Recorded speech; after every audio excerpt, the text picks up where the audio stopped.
Uso din his kalibutan kanang gitawag nato double standard truth. Kamatuoran nga doble ang iyang standard. Unsa man ang kamatuoran na kanabang isulti nimo nga tinuod ni para lang malipay ang mga tao. Ana, muna nga kung kining klasihas tao mo imong istoryahan, ang imong kamatuoran ingon ani. Nigabot sa nimo sa laing tao nga lahi sad og prinsipyo para malipay sila, mao na sad to nga klases kamatuoran ang imong isulti. Ana, nanay daghan sa ato mga politicians, daghan kay na diha. Linya imong tupad ing na double standard ka. Kanabang mag-atubang mo sa pari, sigihan nimo daig ang pari. Pero kadto na mo sa inyong organisasyon, punayan na niyog saway ang pari. Mo na double standard ka. Kung naa ka sa panahon sa eleksyon, magpadong ang eleksyon, buutan kaayo ka, porte nimo ka maayong tao, hasta na mga suok nga lugar, lapukon nga lugar, bukid imong katkaton, imong lamanohon ang tanan, kay portigid nimong higugmaan nila. Pero ini kadaog na nimo animal na kay kastanan, kawatan pa nimo ng mga taong perting pobriha, double standard personality ka. Nana, mao na ang mga Hudiyo, magkalisod na gani, Ginoo tabangi mi, Ginoo nyagpabor gani, hala mo reklamo. Ilang gipakpakan si Moses, dihang nitabok sila sa dagat nga pula, yes, nag-awit sila sa kalipay, yes, dalaygon ang Ginoo. Pagbaktas na nila sa desierto nga porti ng inita, unsa man ni Moses, gipulan namin yung pagkaong way lami, yaw na. Mausad na ang mga magtiayon sa dihang uyab pa, I love you, mabuang kugwa ka. Pagkaminyo na, hala, kinaurasay, sinikhanay, siging away, double standard personality. Kinsa dinhing asawaha, nga wa gyud kapangaway bana sukad pagkaminyo ninyo, taas ang kamot.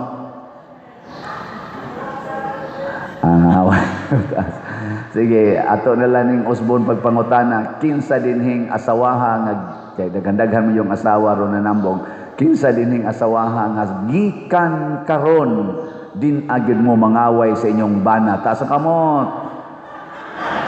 Arang-arang kay daghan-daghan ang ni isa nagiuban mga gahi gyud, gahi.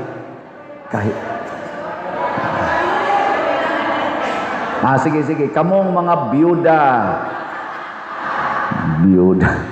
Sige na lang, kamo na lang mga ginikanan, kinsa ninyo sugod karon din agyod mga saba sa inyong mga anak kay pinangga guna ninyo, inyo gunang gipatiman, kinsa di na gyud mga saba, taas ang kamot.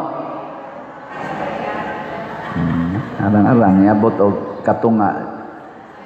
Di basag ka mo mga bakakon. Kinsa ninyo ang musaad nga gikan karon hantod Easter Sunday, hutdo ninyo palit ang slot, taas ang kamot. Ato na ba ning ilisan inig Easter Sunday, wa gyud mo isa. Kana bang ihurot gyud niyo palit ang inyong kwarta ba og slot? Oy, wa mo'y ayo. Ya, tulogon ni ka slot 300 ra gina. Kinsa ninyo ang musaad nga gikan karon hangtod Easter Sunday, makapalit gyud mo og labing minus 300 ang slot. Taas ang kamot. Hala, kabuutan, hurot man lagi mo. Na mahurot ning atong slot aning kalakiha. May unta sa atong online parishioner moingon sad, ako pa dir kutob Easter Sunday kay imo naman ka nang hunongon ang slot, mo palit jud kog 300. No? Hurot siguro ni ay. Jutay naman lang ni nahibilin dire. Bitaw mga igsoon, ang gipangita sa Ginoo kanang dili ta double standard. Si Kristo bisag nanay nagsigig bahad niya nga patyon siya, bisag gisukit-sukit na siyag maayo kay pangitaan siyag sayop, nagpabili ng iyang baruganan, ako mao ako, ang akong gisulti ninyo mao na nya iya pa yung gipakapinan, kung inyo na kong iisa pasabot inyo na kong patyon, makadiscovery gid mo tinuod nga kamatuoran. So padayon gid siya hangtod sa kamatayon. Sa ato ro mga politicians, kinsa man ka nila ang double standard kana mag-usab-usab ang desisyon. Marcos Group, Duterte's Group, Pinklawans Group. Secret.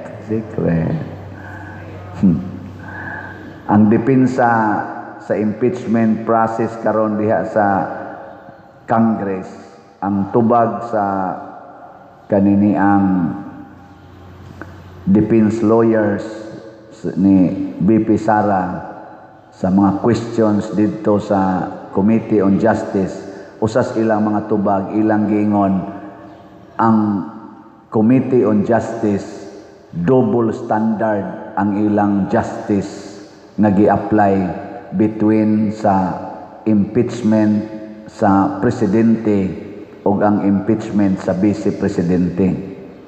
Kaya ang impeachment sa presidente naghisgot man sa tog betrayal of public trust. Nganong ilang mangingong why substance nga naa may gi-accuse didto kadtong iyang pagpadala ngadto sa atong former president ngadto sa ICC nga nag-ingon man siyang di siya mo cooperate nya napadala man. So betrayal of public trust kay imo na gutong gipasalig nga wa gyud tay cooperation, wa tay communication sa ICC.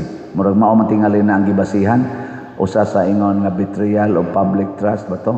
Unya nganong gipadala unsay ilang tubag nganong wa kunoy sufficient substance kay naa pa kuno ang petisyon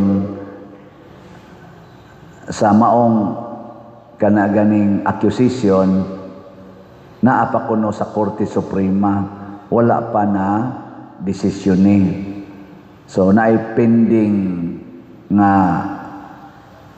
kuan pa petisyon sa Korte Suprema.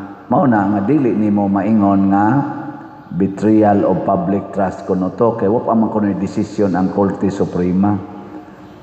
Pero ang sakang BP Sara nga kadtong iyang betrayal of public trust, kadtong iyang paggamit sa confidential fund, naa pa man say pending nga petisyon adto sa Korte Suprema. Matingay sa kuwa ba wala pa man na madesisyon ni nga guilty siya ana. Nya ngano man kuno gihimo man nga sufficient in substance. Mga maingon ana ba? Double standard. Pero para nako ang double standard gid ani nilang ato mga pipila ka mga politicians kana bang ang inyong pangitaon nga depikto pilion ra pananglitan kanang confidential funds naa may billions nga confidential funds sa presidente o sa uban pang mga agencies. Nganong ang Office of the Vice President nga 125 million mao ra may inyong pangitaon. Ibutang ang standard kung ang ato yung pangitaon o giunsa paggamit ang confidential funds aron maka-aid sa legislation kay mao man na ilang purpose inig hearing diha. Duki-duki agyud ang tanan yung confidential fund ug unsay ilang common ground, unsay ilang batasan sa paghandle ana. Mao toy i-address kay basig popariharan na sila kana mga alias-alias kay confidential guna na ginang alias-alias mga piatos, mga unsa pa diha, chicheria, ikasin, na chicharon, mga inana ba kanang alias-alias confidential fund guna. Tanawa ko no ang sa Office of the President billions man na, di man na millions, billions na pagyoy Office of kani mga sa military, sa army, sa DILG na amsa na sila confidential fund. Tanawa kuno giunsa nila sad paghimo ang ilang confidential fund. Naabay alias-alias o gisuwat gid nila ang complete name, address and middle name sa nidawat. Double standard nganong di ara man gyud sige sila balik-balik sa Office of the Vice President. Kana bang dili nimo i-apply ang tanan ba ngadto sa tanan? Matod pa sa usa ka philosophical teaching, if you want to test your claim as true, apply it to all. Nya og nindot ganig resulta, it is true. Og bati gan or it is right. ug bati gani, it is wrong. Pananglitan, palit og slot. Unsa man na, right or wrong? So ay kunog apply, kitang tanan mamalit kitag slot. Unsay resulta, maayo o bati? Maayo, o di palit og slot. Kanang pagtigom og kwarta, kanang tigumon yung kwarta, unsa man na, right or wrong? Ha? Nata na, galibog na mo. Sige, ibutang yung kuno sunahon na kitang tanan tigom kitag kwarta, unsay mahitabo? Mag-away ta, maggubat ta, kay mag-ilog na tagkinsag yung makatigom, niya magkinawatay na, kay na imong gitigom, daghan kaayo, wala hinungkoy ako.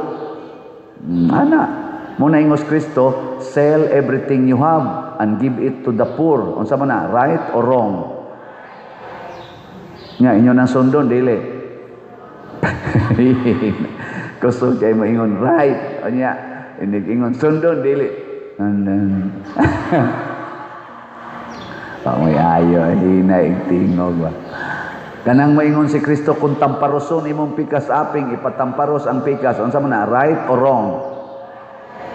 Kung ato ginang i-apply sa tanan, ang tanan magpatamparos lang. Unsay mahitabo? Ha? Wa nay mo tamparos.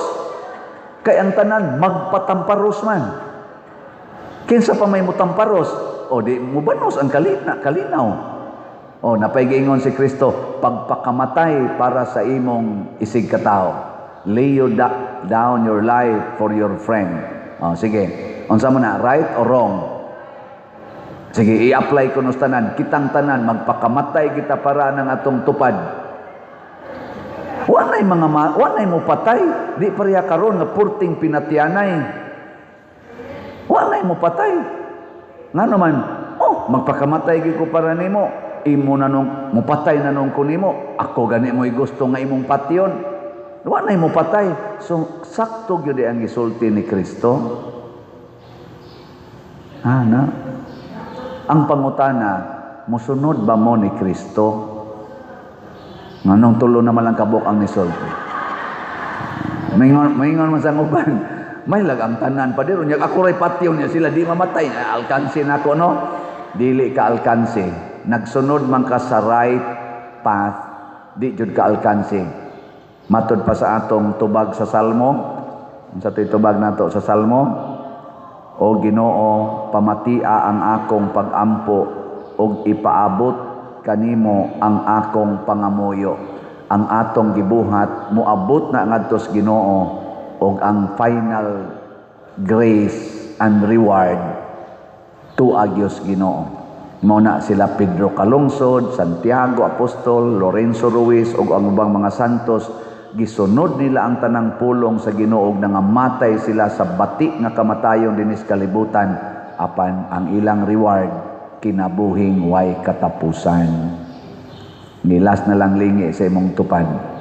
Ingna magpakamatay ko para nimo. Ingna ba? Kanang imong tupad ba? Anaha, kanindot unta, maato ning masulti. Di ko mo ingon nga inline ani ang gisulti ni President Duterte nga napriso ron sa dahig. Niingon siya, andam kong magpakamatay. Yun sa ito niya pag in English sa una, I'm willing to rot in prison para ninyo. Gusto ko okay ra kog malata sa prisuhan para ninyong tanan nga Pilipinos. Karon iya sa nang gisulti dito, my heart, my soul belongs to the Philippines. Tuas siya dito ros prisuhan.